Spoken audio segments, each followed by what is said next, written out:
So this video landed on my For You page and I went into a complete rabbit hole researching, understanding what the Substack article was around. And I feel that this particular creator kind of breaks it down a lot, so we're going to kind of deep dive into it.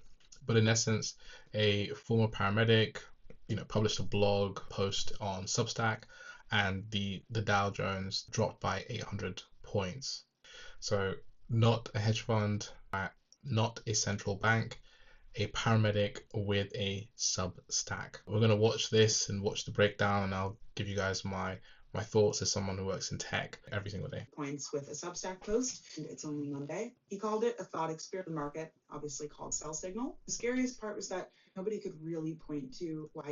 So record scratch, you're probably wondering how he got here. Some contact. James Van Galen used to work as a paramedic in Connecticut, also co-founded one of the state's first medical marijuana dispensaries, something that a lot of investors needed after today. Now he runs Citrini Research, which is the top finance account on Substack. His portfolio is up by over 200% since 2023. He's been warning about AI's impact on white-collar jobs since at least April 2025, when he told a podcast there was a sword of Damocles hanging over knowledge worker, which basically means they're screwed. This morning, he published a thought experiment written from the perspective June 2020 in your future. It actually read like really good sci-fi, and maybe a few years ago we would have believed that it really was. But the premise here was, if AI succeeds too well, like what if productivity explodes, margins expand, companies fire everyone, and the economy collapses? What if the most bullish scenario is actually extremely bearish? Because machines don't buy iPhones, and when people no longer have jobs, people no longer get paid, and then there's no consumer for the economy to actually rest on. And every single assumption that undergirds our modern economy is turned upside down. So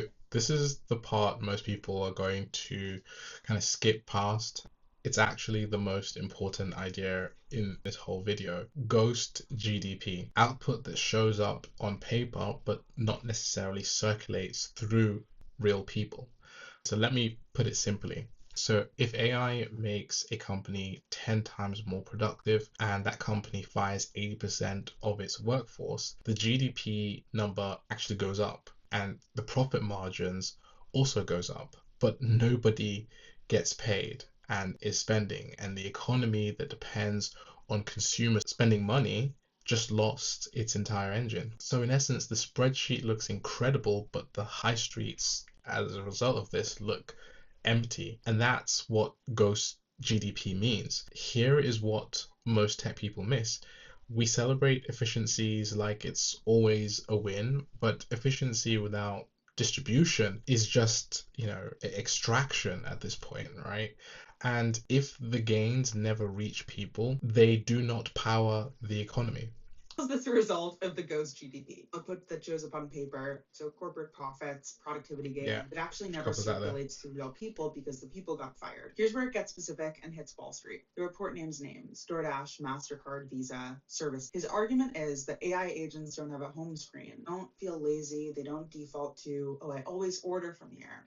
Agents simply check DoorDash, Uber Eats, restaurant's own site, and quote, 20 vibe-coded alternatives that exist presumably in 2028, find the lowest fee every time. And loyalty is now gone. Companies that exist, business model he calls habitual intermediation. It's like DoorDash that insert themselves between the buyer and the habitual intermediation. That phrase is going to age really well, I suspect, over the next few years. And kind of let me translate it for you.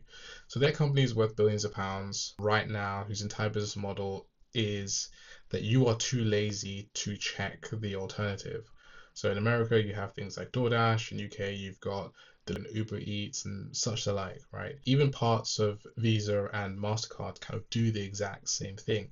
They in essence sit between both the buyer and the seller and take a cut. Not because they are irreplaceable, but because, switching just seems really annoying and no one can really be bothered to do that. So now imagine AI agent does not have the same constraint. It does not have a favorite app. It does not have any forms of brand loyalty. It does not also feel lazy on a Friday afternoon. It just checks every option, finds the cheapest one, and navigates around the middleman entirely. So if your business depends heavily on human behaviors, such as the ones we just mentioned, then you're probably going to have a very bad or very difficult decade. And that's not necessarily a prediction.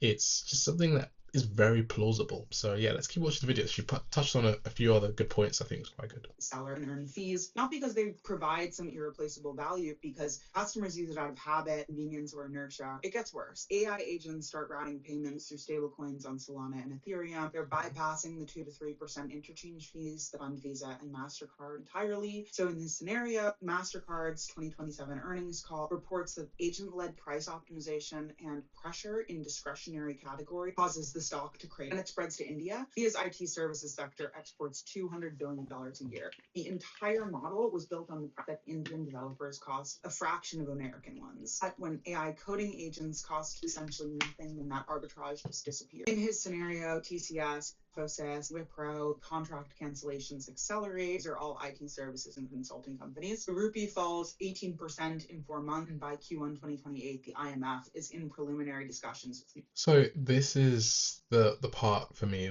that hit the hardest, right? Because I've worked over several years with offshore resources, offshore engineering teams for years, right? So India's IT services sector exports $200 billion a year.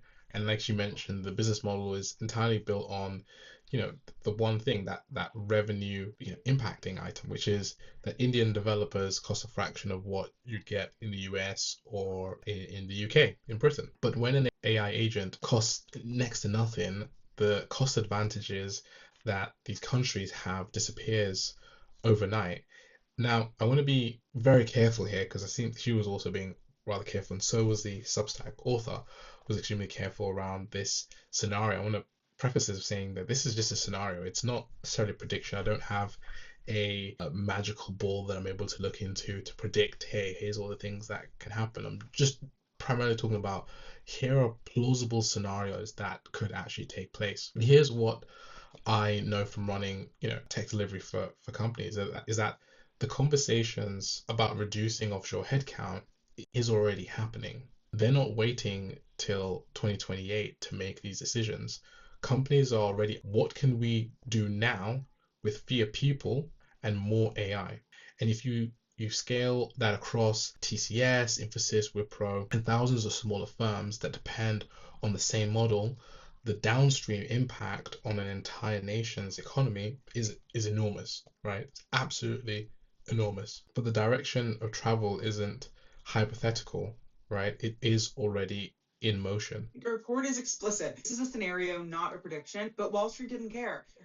Here's a scenario that actually seems pretty viable, and analysts could really figure out how to beat down suggestions about what could actually happen if you play the tape out just a few years. DoorDash dropped 7%, MongoDB dropped 6%, Service and Salesforce dropped 4%, Visa and MasterCard fell over 4%.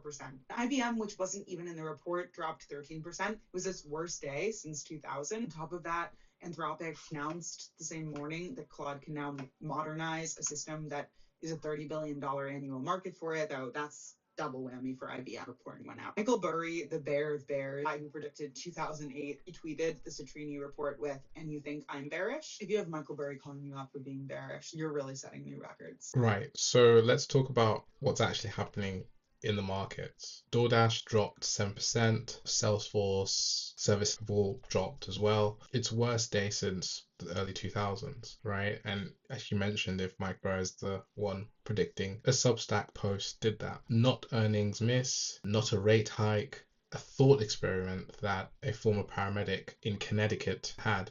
And here's why it moved the markets.